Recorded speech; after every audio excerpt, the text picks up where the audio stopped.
Hey guys, it's Malthor here once again, and it seems that we have a new skill coming, and some good news in the form of the fact that there's going to be more than one new skill. So for 3.0, they just released this little preview of a skill called Stormburst. They've also said that Fall of Oriath is bringing several new skills, and if they're all as cool as this one, then I dare say get hyped and get excited. Probably one of the best things I've seen coming for 3.0 so far personally. Stormburst is a new channeled lightning skill, fires off a bunch of bolts of pierced lightning when you channel, which can actually be seen from one of the bosses at the start of Act 5, but I won't go into that if you don't want to spoil it for yourself. Otherwise, yep, fires off a bunch of bolts and then explodes whenever you release it. It's flexible by giving yourself extra single target whenever you want to, otherwise just shooting out and doing damage without releasing and seeing how that goes. And of course it's a projectile, can be used with GMP and all this other sort of stuff, but let's just have a quick look at it. Now it looks pretty damn sweet, I think, and could potentially be something like a Blade Flurry, you know? Too strong when it first comes out, who knows. Could also be really weak. I think there is quite a history of either over tuning or under tuning skills when they first come out, but my god does it look amazing, and do I want to try it. So it does work with cast while channeling. As you can see, someone here is using it with Ball Lightning and also with Frostbolt just before. So there is some pretty cool stuff to look at there. I think it should work really nicely with an Elementalist or an Inquisitor, you know, Call of the Brotherhood, freeze everything sort of style. Otherwise, yeah, it just looks like a strong, fun skill and a nice new addition to our current skill set in the lightning category. And of course, it being cast while channeled opens up a bunch of new possibilities for your lightning abilities with cast while channeling, and I'm definitely fairly excited to give this skill a test. But I don't think these skills are going to come out on beta. I'm pretty sure they have in the past said that there won't be any new skills released on beta. You'll have to just wait for 3.0. So a bit of a shame on that front, but otherwise looks damn nice and should be fun to play around with. And one other thing I wanted to cover in this video is that the 2-week Turmoil event has been officially announced a few days ago. This is just another filler event or race while we wait with nothing else to do other than beta and Legacy League for the actual 3.0 release, which is supposed to come in like August or early August, late August, something like that. Who the fuck knows at this point?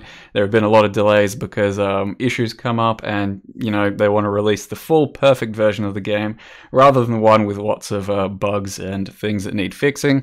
So we're just gonna have to wait as long as we have to wait. In the meantime, we do have another 2-week event, which is the Turmoil event. So what just went past was the Mayhem event with, you know, 20 of certain things per zone, changing every hour. And that was a void race, meaning you didn't keep any of what you found in that league or race, including the characters. Nothing in the stash, nothing in the characters. That also meant you couldn't use microtransactions because the microtransaction system sucks when integrating with void leagues, so you couldn't really use those.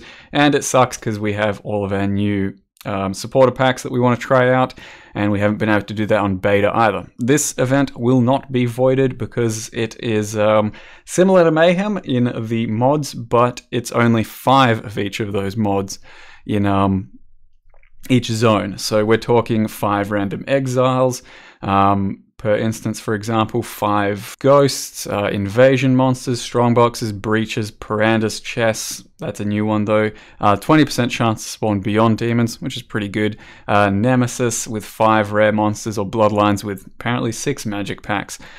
So it's not 20 anymore, so the loot is not going to be as insane, meaning it's not going to be voided, meaning we do get to use our microtransactions.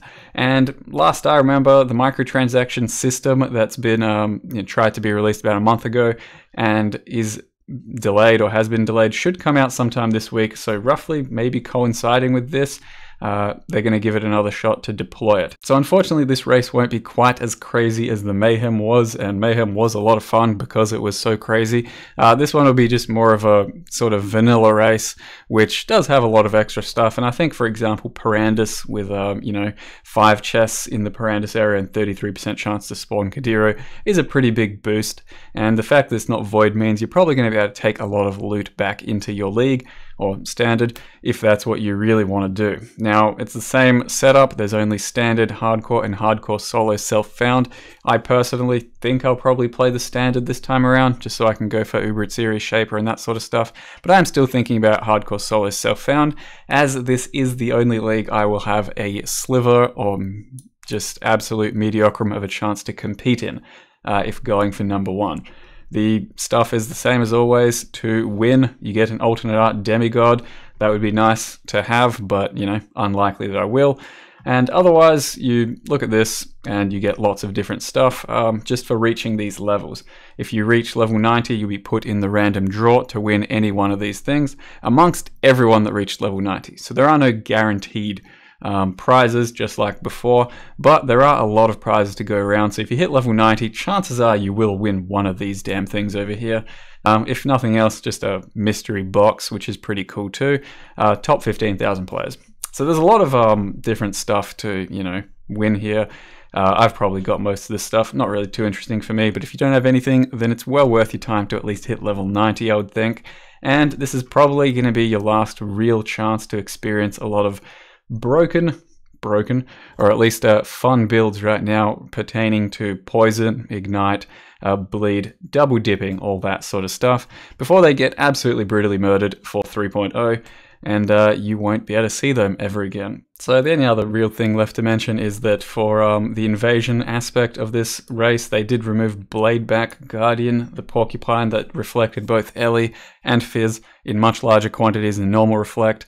It's been removed for this race after the fine team at GGG laughed their way to the bank off of the profit of my death.